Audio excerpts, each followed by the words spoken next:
It was interesting in 1995 and 1996, as a reporter covering this case, the lack of interest. This case involved a man who was truly a serial killer who had killed a woman 10 years previously and had now been accused of killing 3 other women.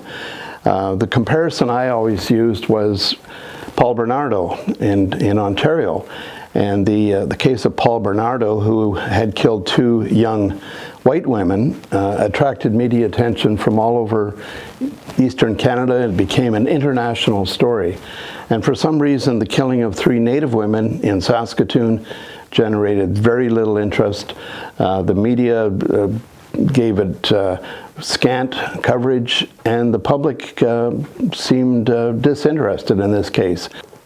I'm going to read you an excerpt from a chapter that describes the killing of a woman in Lethbridge in 1981, and John Crawford at that time was 19 years old, and it was a brutal murder that resulted in a manslaughter conviction, a rather controversial conviction for manslaughter when the argument was it should have been first-degree murder.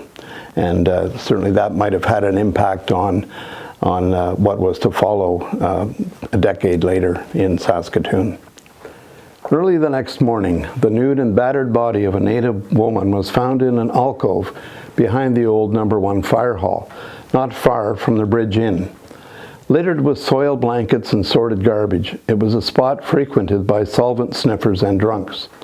In the midst of it lay Mary Jane Sirloin, her flesh disfigured by bruises and lacerations, and deep bite marks on her neck and breasts. A transient had stumbled upon her corpse, perhaps while going to the alcove to sleep or to relieve himself. News of Mary Jane Sirloin's death generated 2 brief reports, both buried in the second section of the Lethbridge Herald, in the 2 editions following her death. On the Pagan Reserve west of Fort Macleod, approximately 75 kilometers from Lethbridge, the news was received with more attention. Mary Jane's sister, Justine English, was shattered by it.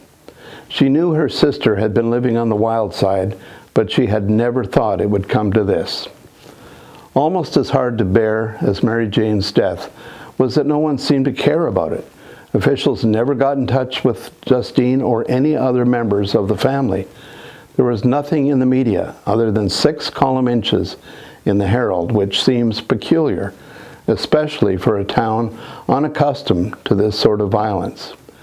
Even so, police in Lethbridge moved quickly to apprehend the killer.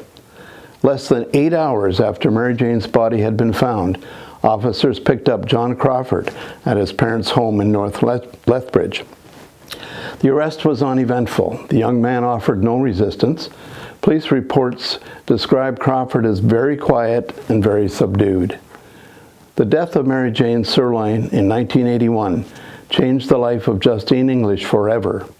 She still calls it murder, refusing to accept that a brutal killing can be reduced to an act of manslaughter, even semantically. She states the obvious with natural eloquence. We're people too. We have feelings. Why are we so degraded by this system? I think the attitudes and the interest in that whole issue has changed. At least we're talking about it. I mean, there was a commission, a national commission, that brought the issue of missing and murdered Indigenous women to the forefront. What hasn't changed, and the sad part, is that these things are still happening in huge numbers, and that's the challenge, is to find ways of preventing that and making Canada a less dangerous place for Indigenous women.